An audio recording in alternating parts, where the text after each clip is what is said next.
Okay, I'm gonna yell at the camera while these guys fish. It's gonna be super annoying. Hey, I'm Ben. I'm a huge fly fisherman.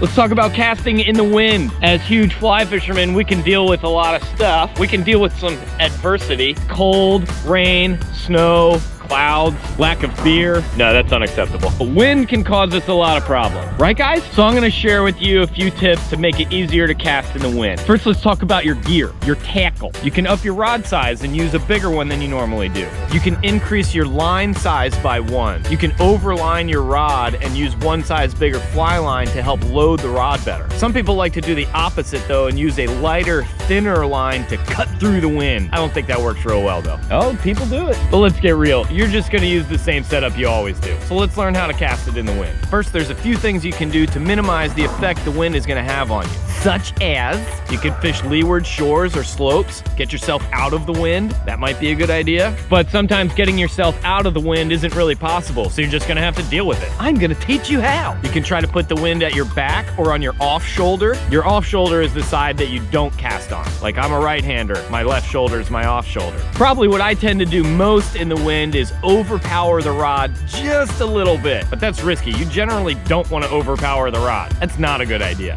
That's a bad habit that you don't want to get into, but I can do it though, because I'm huge. You got to be careful with it. Just a little extra oomph is all right. Just a little. If the wind is coming from your casting side, you can move the rod tip and fly line to your off shoulder and get them out of the way, and you're casting across your body. You're still making a normal casting motion, but you still got to maintain a straight line. Don't throw a curve into it. You can also accomplish the same thing by casting with your hand over your head like you're brushing your hair. Just keep that rod tip on your off shoulder side, the downwind side. You could try casting sidearm really close to the water to get underneath of the wind. Probably what I do most when the wind is coming from my casting side is turn around and fish your back cast. We also talked about this in my casting video. Oh, you haven't watched it? Fishing your back cast is also useful if you're fishing from a drift boat or a raft. You can fish both sides. Learn to fish your back cast. Casting heavy flies in the wind can get a little bit dangerous sometimes. Make sure you're wearing your glasses. You can put your hood up. Watch my hook removal video so you'll know what to do when you do hook yourself. And if the wind is really bad, you could just stay home or do something else. You don't have to go fishing. Fishing isn't everything in life. There's also beer. Okay, that's gonna do it for this one. That's casting in the wind. Thanks for watching. Like and subscribe. Go to my website and buy stuff, hugeflyfisherman.com.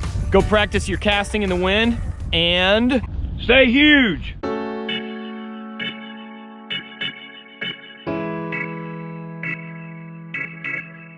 They don't want to hear you talk, Justin. They want to hear me. I'm the star.